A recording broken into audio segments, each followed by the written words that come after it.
मेरे पास एक नर्स का नाम है, हम शुरुआत वहीं से करते हैं। क्या नर्स हमें वो मालूमात दे पाएगी जो हम चाहते हैं? मैं चाहूंगा कि आपकी बहन भी हमारी मदद करे इसमें। इस केस में उनका भी अहम किरदार है।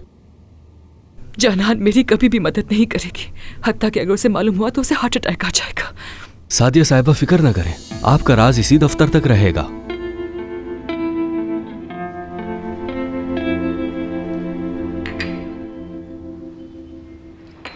कॉफ़ी के लिए शुक्रिया आपका।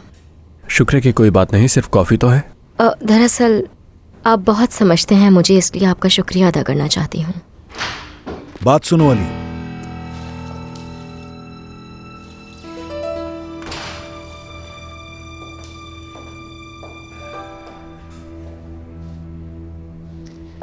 मुझे मालूम नहीं था कि तुम मसरूफ हो।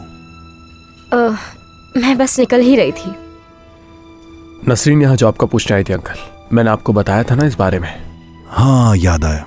अच्छा तो ऐसा है, अली ने तुम्हें बता दिया होगा कि मैं क्यों इजाजत नहीं दे रहा। हाँ, मुझे बताया है।